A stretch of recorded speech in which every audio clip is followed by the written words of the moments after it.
सबको जय मसीह की। मैं प्रोफेट बजिंदर सिंह आप सबका स्वागत करता हूं और परमेश्वर का दास होने के नाते आप सबको आशीष देता हूं कि परमेश्वर आपके जीवन में बहुत सारी आशीषों को दे और आपकी लाइफ में मिराइकल करे। पवित्र आत्मा आपके जीवन में बहुत सारी ब्लेसिंग दे। आज का हमारा टॉपिक है आकाश। क्या आपके लिए आकाश बंद है?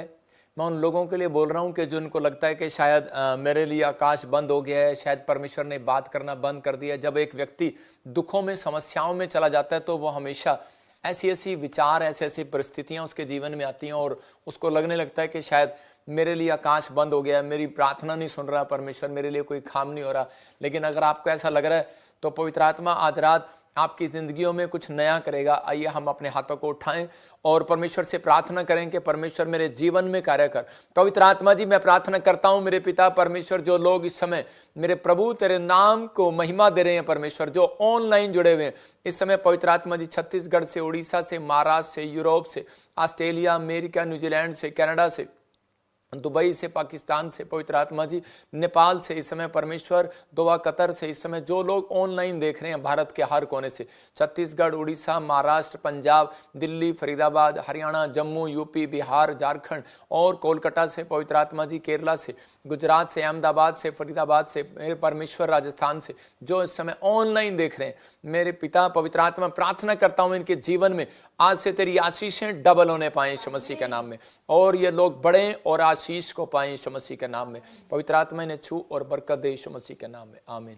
मैं जब प्रार्थना कर रहा था तो प्रभु के आत्मा ने मुझे दिखाया कि कोई बहन है और उसका नाम कमलेश है और बहुत अपनी लाइफ में वो दिक्कत उठा रही है। हो सकता है कि आप इस समय लाइव जुड़े हों और प्रभु के आत्मा ने मुझे कहा भी प्रार्थना में कि कमलेश, मैं तेरे लिए प्रार्थना कर रहा हूँ, परमेश्वर तुझे आज़ाद करेगा हर परिस्थिति से। एक परिस्थिति आपके घर में आती है, दूसरी फिर शुरू हो जाती है। कोई ऐसी बात है जिसके कारण आप निराश हो रखे हैं, लेकिन पवित्र आत्मा आपके जीवन में काम कर रहा है, लेकिन वो सच में आपसे प्रेयर लाइफ मांग रहा है। आपको बार बार अपने प्रेयर को बढ़ाना है, टाइमिंग को बढ़ाना है, जिनके लिए मैं बोल रहा हूँ। और प्रभु के आत्मा ने कहा उनको ब्लेसिंग मिलेगा। मैंने अभी देखा जिसके नाम GNRS और P और M से हैं, परमेश्वर का आत्मा ऐसे कुछ लोगों को जो इनकी डील रुकी पड़ी है, कोई बड़ी डील होने वाली थी लेकिन आपकी रुक गई है वो डील, परमेश्वर बड़ी जल्दी उस डील को आपकी कराने के लिए जा रहे हैं। गुड न्यूज़ मिलेगा, डील होगी यीशु मसीह के नाम में। कोई प्रॉपर्टी में, कोई किसी चीज़ में जो काम रुका हुआ है, आपका डील वो सफल हो जाएगी, ब्लेसिंग मिलेगी यीशु मसीह के नाम में। क्या आप चाहते हैं परमेश्वर आपको ब्लेस्ड करे? तो अभी इसी समय हम वचन को ध्यान से सुनेंगे और प्रभु का आत्मा आपके जीवन में काम करेगा। याद रखना कि जो जो भविष्यवाणियाँ प्रभु ने मेरे द्वारा कराई वो पवित्र आत्मा ने उन सब को पूरा किया। परमेश्वर का धन्यवाद हो। मैं उन लोगों को कह रहा हूँ कि हम भी इंसान हैं, हम प्रार्थनाएं करते हैं और परमेश्वर उत्तर देता है, लेकिन अगर एक भी व्यक्ति जब प्रार्थना करना बंद कर देता है तब उसके लिए आकाश बंद हो जाता है। याद रखना कि जब आप प्रार्थना करते हैं तो परमेश्वर आपके जीवन में काम करता है। हो सकता है आज यहाँ पर कोई ऐसा व्यक्ति बैठा हो जो इस समय दुखी हो, परेशान हो, समस्या में हो, प्रार्थना भी कर रहा हो, लेकिन बार बार एक बात परमेश्वर से कह रहा हूँ कि परमेश्वर मैंने कई बार कोशिश किया कि मेरे लिए काम खुल जाए लेकिन काम बंद पड़े। हो सकता है कि आपके ऊपर कर्जा है, आप परमेश्वर से धन मांग रहे हो लेकिन वो धन इसी समय आपकी लाइफ में नहीं आ रहा हो और आपको ऐसा लग रहा हो कि परमेश्वर भी मेरी प्रार्थना को नहीं सुन रहा और आकाश बंद हो। इसे लाइटें बंद करवा, थोड़ा सा साइड में करा उसको। और इसी समय पवित्र आत्मा आपके जीवन में काम करना चाहता है। आपको आज बस हो गया, आकाश आपकी लाइफ में जब कह के काम करने लगेगा, आसमान काम करने लगेगा, वो तारे काम करने लगेंगे जब आप परमेश्वर को खुश करेंगे। आप समझ रहे हैं कि नहीं? पवित्र आत्मा कहता है कि हर सरकमस्टांसेस आपके लिए चेंज कर सकता है, हर परिस्थितियां चेंज कर सकता है, लेकिन कब? कह रहा है कि जब आप परमेश्वर के कामों को सही ढंग से करना सीख जाएंगे, जब आप आज्ञा पालन करेंगे। आज का हमारा टॉपिक है, फिर से दिखा कि क्या आपके लिए आकाश बंद है? हर व्यक्ति को ऐसा लगता है कि मेरे लिए आकाश बंद है। ये लाइट उधर कर।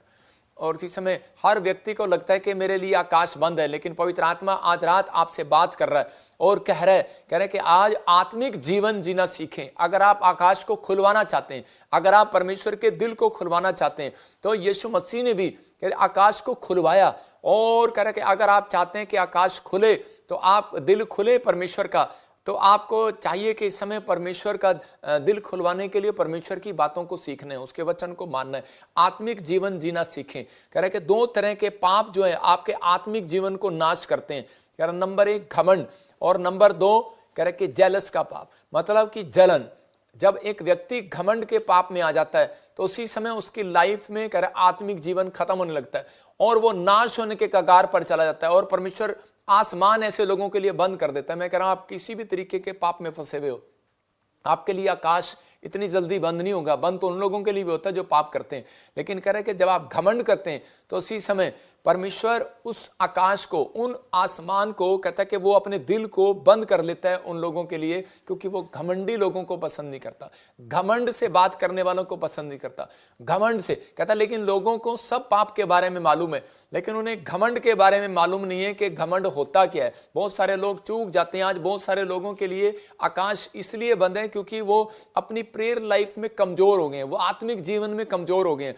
वो कह रहे कि पहले सही चल रहे थे लेकिन पिछले साल फिर वैसे के वैसे ठंडे हो गए हैं, क्योंकि वो आत्मिक बनना तो चाहते हैं पर गुनगुने हैं। हम पढ़ते हैं बाइबल में प्रकाशित वाक्य 3:16 में, रेवलेशन चैप्टर में 3:16 में, वहां पर क्लियर लिखा, कह रहा है कि 50-50%, कहता है 50-50 मत जियो। कहता है इसलिए कि तू गुनगुना है, ना ठंडा है और ना गर्म, मैं तुझे अपने मुंह से उगलने पर हूं।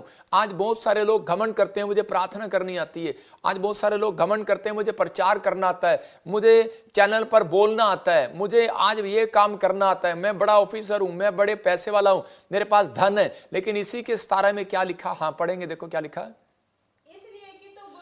लिखा इसलिए कहता है, कह रहे तू कहता है कि मैं धनी हूं और धनवान हो गया हूं और मुझे किसी वस्तु की घटी नहीं, और यह नहीं जानता कि तू अभागा, तुच्छ है, कंगाल है, अंधा है, नंगा है। यहां परमेश्वर क्रोध में आकर ये बातें बता रहा है उन लोगों के लिए। कह रहा है कि जो लोग घमंडी हैं, मतलब घमंड का आत्मा जिनकी लाइफ में आ रहा है, और उसी समय जब आप किसी से पूछेंगे कि मैंने कोई घमंड, कि भाई तो घमंड करता है, तो उसी समय वो कहेगा नहीं नहीं मैं कहां करता हूं। आप मेरे से पूछेंगे, मैं कहूंगा मैं कहां करता हूं घमंड।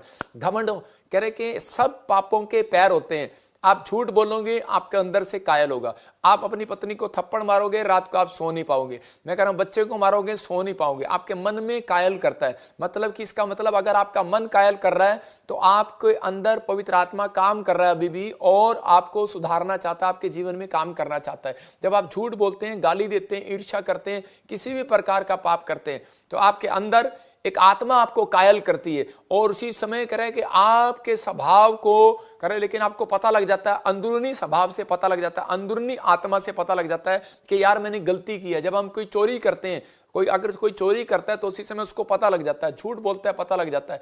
अगर उसने कोई शराब पी है तो वो उल्टियां करता है तो कान पकड़ता है, उसको भी पता लग जाता है कि शराब पीना पाप है, मतलब कि गलत है, मेरे किडनियों पे असर हो रहा है, मेरी उन चीजों पर असर हो रहा है। लेकिन बहुत सारे लोगों को कहते हैं, लेकिन जब वो घमंड करता है तो घमंड के पैर नहीं होते, सब पापों के पैर हैं लेकिन घमंड के पैर नहीं होते, और वो घमंड करता चला जाता है, करता चला जाता है, उसको पता ही नहीं होता कि मैंने घमंड किया है कि नहीं किया। लूसीफर यही गलती कर रहा था और उसको परमेश्वर ने उगल दिया अपने मुंह से, उसको निकाल दिया आसमान से, स्वर्ग से। मैं उन लोगों को बताना चाहता हूं, हो सकता है आज आप बड़े बिजनेसमैन बन गए हो, आप अपने साहब के साथ, अपने ऑफिसर के साथ आपने काम सीखा हो, और बाद में काम सीखने के बाद आपने कहा होगा कि ये थोड़ा सा उसने डांट दिया, तो उसी समय गुस्सा आ जाता है और कहते हैं कि ये क्या हो गया, कह रहा है ये बॉस हमारे सिर पे बैठा, हमने क्या करना, हम अपना काम शुरू कर लेंगे।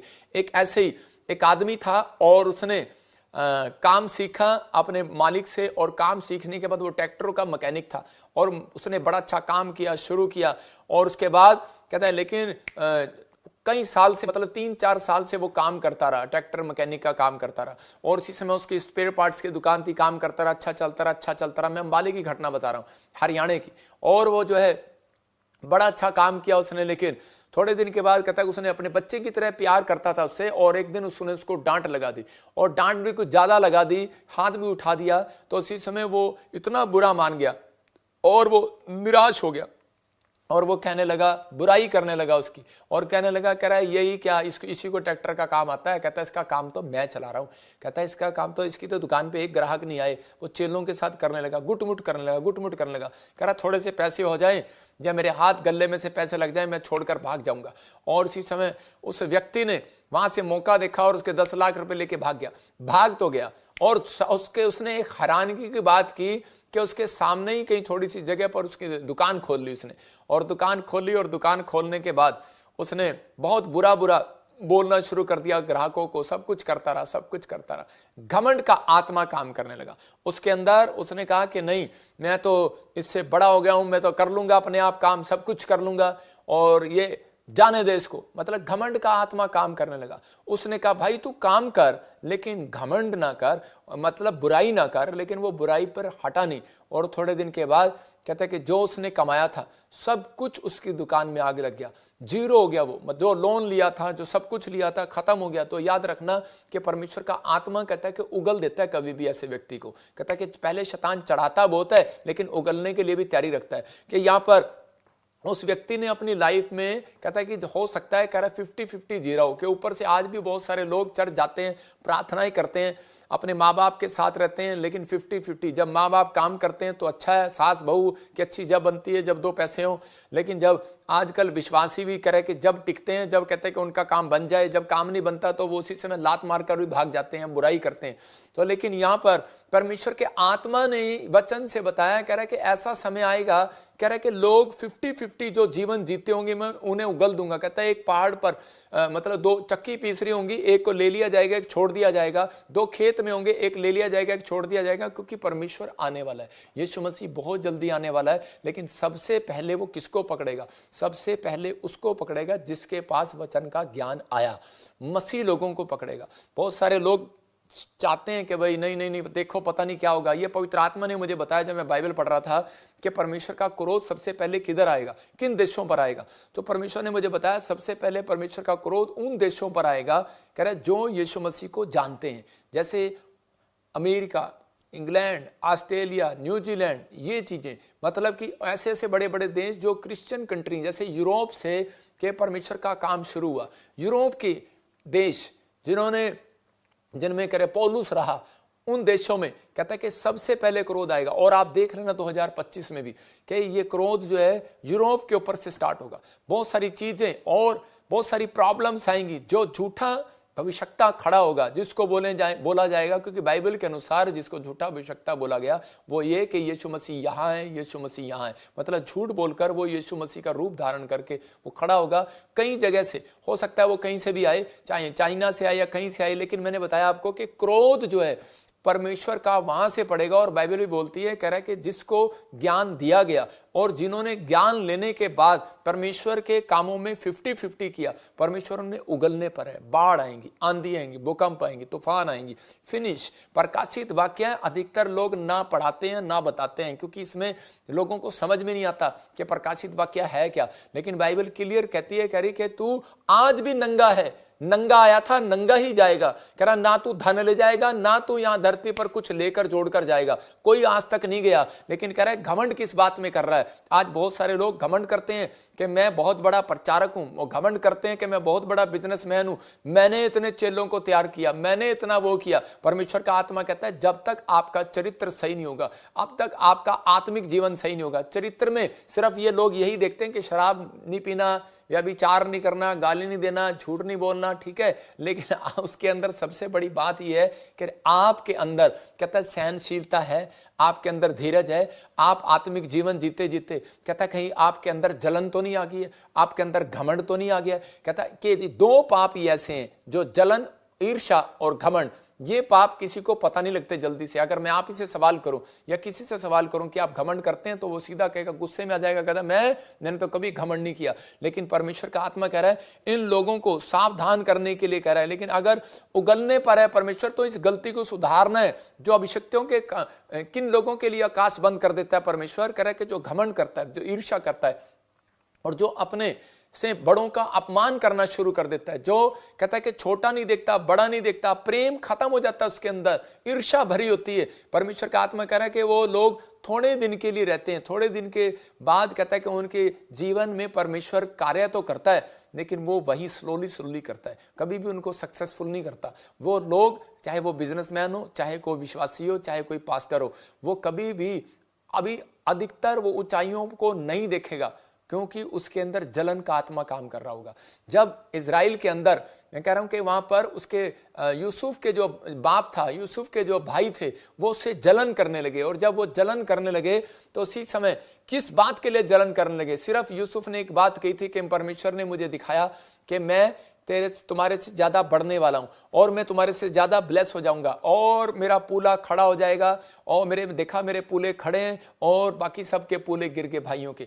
उसका बाप उससे जलन करने लगा सबसे पहले। और उसी समय यूसुफ का बाप जब उससे जलन करने लगा, उसको डांटने लगा, अरे ऐसे कैसे बोल रहा है। और उसके भाई जलन करने लगे। आपको पता है क्या हुआ? परमेश्वर ने आकाश बंद कर दिया इजराइल के अंदर और अकाल पड़ गया। मैं कह 7 साल तक वहां पर अकाल पड़ा हुआ है। और जब अकाल पड़ा उसके बाद कहता है कि उनको उसी नबी के पास, उसी व्यक्ति के पास जाना पड़ा मांगने के लिए। मिस्र के अंदर दोबारा से वो गए और उसी समय जब वहां गए अनाज लिया और जब उन्होंने अपनी गलती को एक्सेप्ट किया या नहीं किया, कह रहा है कि जब यूसुफ ने उनको बताया कि तुम वही हो और मैं भी वही हूं, तो उसी समय परमेश्वर ने तब इजराइल की परिस्थिति को ठीक किया। ये याद रखना, जब तक कई लोग अभिषिक्त का अपमान करते हैं, अपने माँ बाप का अपमान करते हैं। कुछ लोग कहते हैं कि अगर आप अपने आप में घमंड में आ गए, अगर मैं कहूं कि मैंने इसको चेला बनाया, अगर मैं कहूं कि मैं इसका बॉस हूं, मैंने इसको सिखाया डॉक्टर बनाने के लिए, इंजीनियर बनाने के लिए, मेरे बड़े भाई ने ताऊ के लड़के को सेट किया और उसके अंदर घमंड आ गया, लेकिन हमने एक बार भी उसको नहीं कहा कि तू हमारे से सीखने के बाद तू अब एक बहुत बड़ा व्यक्ति बन गया आजकल, लेकिन तू बात नहीं करता, उसके पास बड़ा टैलेंट हो गया, हुनर हो गया, पैसे कमाने लगा। लेकिन परमेश्वर का धन्यवाद हो, मेरे भाई ने कभी नहीं कहा। मैंने छोटे से उम्र में अपने भाई को जरूर कहा, मैंने कहा यार ये तो तेरे द्वारा एग्रीकल्चर डिपार्टमेंट में इतना बड़ा तूने इसको काम सिखाया, तूने कंपनी में लेके गया, आज तुझे कंपनी से निकाल दिया, लेकिन ये वहीं का वहीं है, तू इसका बॉस होता था, तो ये क्या तेरे साथ हो रहा है? लेकिन वो कहता है कोई बात नहीं, परमेश्वर इसको आशीष दे। मतलब मैं आपको बता रहा हूं, वो बेशक चाहे कुछ भी था, लेकिन परमेश्वर ने उस व्यक्ति को वहां बढ़ाया होगा। लेकिन उसके बाद उसने मेरे भाई को परमेश्वर ने अपना दास बनाया और वो बढ़ा। मैं कह रहा हूं कि जब आप चुप रहते हैं तब परमेश्वर आपके जीवन में काम करता है। सबको जय मसीह की। मैं जतिन बब्बर और आप देख रहे हैं मसीह परिवार चैनल। जैसे कि आप सब जानते हैं कि मैं इस चैनल पे प्रभु के अलग अलग दासों की वीडियोस डालता हूं, तो अगर आपको हमारा चैनल अच्छा लगता है तो आप इस चैनल को ज़्यादा से ज़्यादा सब्सक्राइब जरूर करें, ताकि आप प्रभु के वचन को सुन सके। वीडियोस को ज़्यादा से ज़्यादा शेयर करें ताकि जिन लोगों तक वचन नहीं पहुंचा उन तक भी वचन पहुंच सके। सबको जय मसीह की। एक बार मैं आपसे दोबारा कहूँगा कि इस चैनल को सब्सक्राइब जरूर करें और वीडियोस को ज़्यादा से ज़्यादा शेयर करें। जय मसीह की।